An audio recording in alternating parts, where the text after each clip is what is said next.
just under 4 years. It's been growing very strongly. It was founded by a group of individuals who've built a couple of fairly major contracting businesses in the past.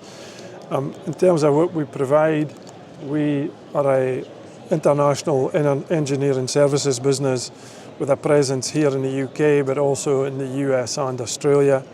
The services we provide are listed on this slide. We're a pretty broad engineering business. About 60% of our revenue comes from the wind industry, 25% from oil and gas, and the balance is in hydro projects and nuclear. And we provide these services across all of those different end markets. In terms of the scale of the business, we are, as I said earlier, in 5 countries. We have around 750 people currently, and our revenue this year will be around about £120 million. And the business is growing approximately 25% per annum currently. And we have acquired 6 businesses over the last 4 years, effectively accruing 40 years of experience within the business. In terms of where we operate in the UK, we have a number of bases here in Scotland and a base in Teesside. The Teesside base is predominantly focused on CCUS and the pharmaceuticals industry. The other bases in Scotland are spread across oil and gas, hydro and wind. We have a number of new contracts within our business. One of the most prominent is a new frame agreement for National Gas, predominantly focused on upgrading their compression facilities. As many of you will already know, National Gas has approximately £1 billion upgrade programme over the next few years, and that we will be part of that process in terms of upgrading. And that includes multidiscipline asset support, engineering and modifications, both mechanical and structural maintenance as well.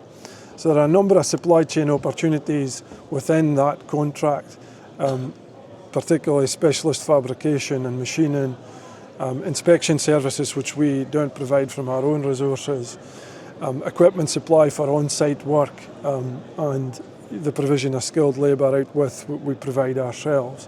So it's quite a broad opportunity for the supply chain, and towards the end of the presentation I'll give you the contacts of the people within Aurora who you should speak to with regard to those opportunities. A big part of our business for all of the end markets that we work in is what we would describe as complex engineering and life extension projects. And that's both in oil and gas, but also more recently we've done a significant amount in hydropower generation on the Cruachan power station, where we utilised a lot of the techniques that we've previously used in oil and gas, like digital survey, to produce the basis for all of the engineering drawings and then the fabrication. And we've done a programme of installation last summer, and then there's another one this year.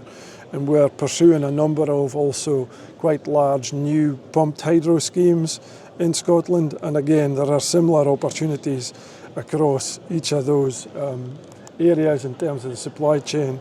So particularly again, on-site machining is a significant subcontract, NDT and inspection, and in some specialist engineering and technical services in relation to the upgrades that we're carrying out for some of these older hydro plants. In terms of our wind business, we have a new technology which some of you may be aware of. We acquired a business called Encomara relatively recently, and its main product is the Squid, which is a device for the quick attachment and detachment of cables and mooring systems to floating wind. And because of that, we have a pretty extensive range of needs in terms of support around the types of engineering that we're doing for this type of work. There's a lot of specialist engineering in relation to moorings, cables, all of the jewellery that goes with attaching those items to a floating structure. And part of our scope is not only the production of the Squid, which is underway at the moment, and the first offshore trials will take place in Q3 of this year. And to support that, we need quite a broad range of supply chain activities, including system engineering and integration, very specialised engineering support around piles, subsea structures, also around the mooring lines and all of the hardware that goes with that. So things like cable connectors, some ROV input. The trial will require ROV input to simulate the attachment of the mooring lines and the cables, and that when we get into the actual offshore phase of installing that kit, again there'll be need for marine support as well. And the device itself obviously is going to spend a considerable amount of time in the ocean, so therefore specialist coatings for the actual device itself is another area that we would subcontract. So there's an opportunity there. We are still looking at the specifications for all of that. And when the trial unit's completed later this year, we would hope to coat it with the long-term system that we would utilise for the production units of squid when we're mass producing them. So that's our offshore floating wind business.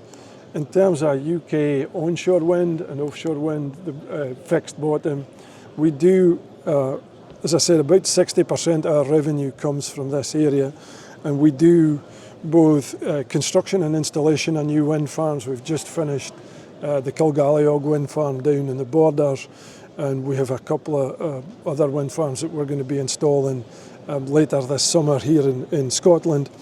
And we utilise a number of support services around that. We, particularly in terms of installation, craneage, lifting devices, MUPs, and that type of hardware we typically subcontract. We do a lot of major component exchange, so that requires us to have support in terms of gearbox refurbishments, yawl gears, that type of mechanical equipment. So again, there's an opportunity from a supply chain perspective in terms of support for us around those things. On our blade business, we do an extensive range of blade repairs on the installation of jewellery onto the blades to increase efficiency. So we install a lot of lightning protection systems. So there are material supply opportunities in that part of the business. We obviously procure a large number of different types of composite materials for those repairs. And as I said earlier, there's some hardware opportunities in terms of when turbine efficiency increases. We have a particular technology we're deploying. We started in the US with it, which is to enable us to do up-tower repairs to generate our rotors. So we have a technology called the altitude, which allows us to actually withdraw the turbine in our generator and to refurbish it up-tower, which obviously saves a significant amount of money in terms of craneage and logistics in terms of moving that unit to a workshop to be repaired. And in that opportunity, there are certainly opportunities for the supply chain in terms of supply of repair materials for the rotors, for the magnets, all of that work. So, and we're intend to deploy that technology here this summer. We've been using it for the last couple of years in the US. So again, there are a number of different opportunities for the supply chain with regard to particularly our onshore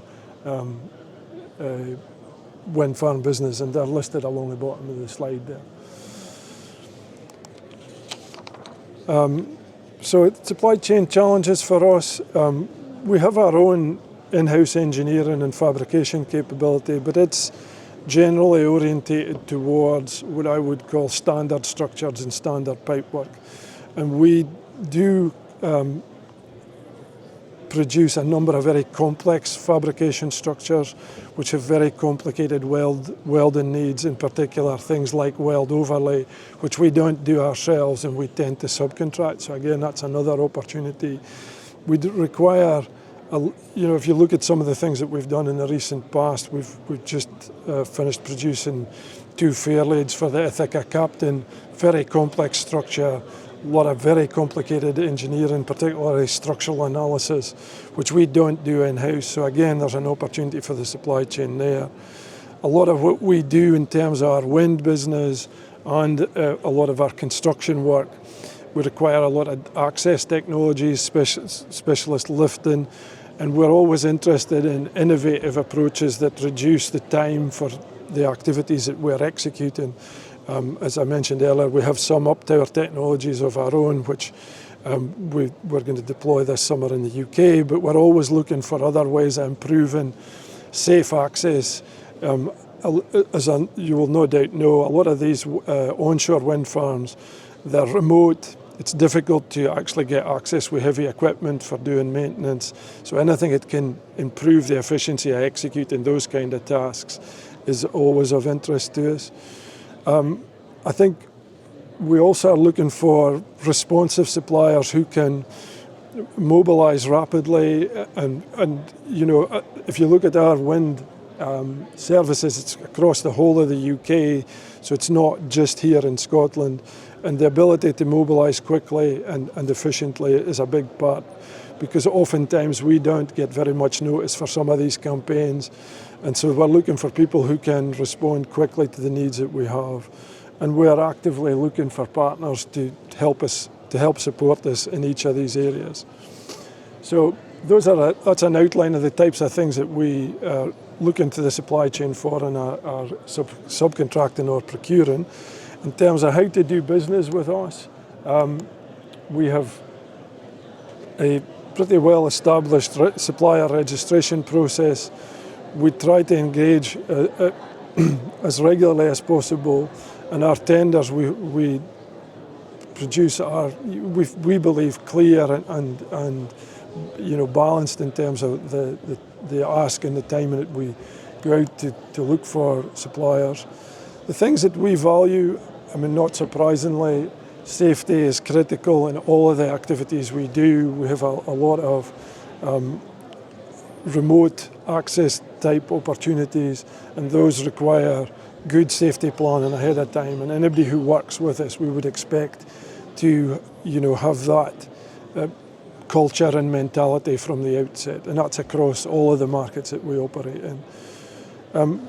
We value obviously the right capability, people who are prepared to invest and develop alongside us. The up-tower technology that I was talking about earlier was provided by a company in the US, and they've worked with us to develop that technology. We've invested alongside them. It's that kind of relationship that we're looking for with the supply chain. So equally in terms of things like yawl gear repairs, gearbox repairs for our wind farm business, we've worked with a number of suppliers to help them improve their processes and to enable them to respond quickly and to build their capability. And obviously that leads to good reliability and efficiency. They understand our business, they understand how we work. Obviously competitive pricing is important. You know, particularly in the wind farm business, the margins are relatively tight, both for the contractors and for the developers and the OEMs. It's a relatively mature industry actually, and therefore getting the pricing right and having long-term agreements to enable that to be the case is a key factor for us. So how do we go about procuring those things? We have framework agreements with a number of suppliers already, but we are looking to expand the range of businesses that support this. We do have project-related tenders, so we have a number of quite large construction jobs coming up, and those will be very specific tenders for those scopes of work, particularly around access systems, coatings, machining, that type of thing. And we're looking to partner with, you know, other businesses that have a same mentality and culture as us, so fast-moving, responsive, you know, who want to work with us and grow in the business, but also who are focused on providing the right long-term service.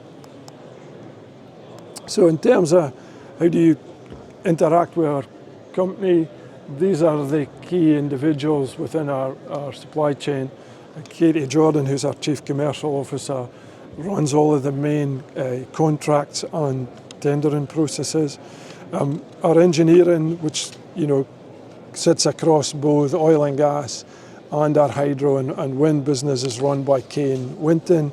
The email address to this presentation will be available from OEUK and will be on the website. So Kane looks after that area of the business. And then Encomara, which is very specific to the float and offshore wind technology. Lisa Tompkins looks after the procurement aspects of that. And that is a real opportunity because that technology is just beginning to emerge. And as I say, we're running a full-scale offshore trial in Q3 of this year. So, very brief and to the point because that's what I was told to do. But hopefully that gives you a sense of the type of opportunities there are with us. And we'd be very happy to meet with you. We have a stand at the far side of the building, just at the entrance. Our staff will be around all day. We're doing quite a large number of one-to-ones. But if you hadn't booked one of those, please feel free to come to the stand and we'd be very happy to go into more detail about the opportunities to work with us. Thank you for your time.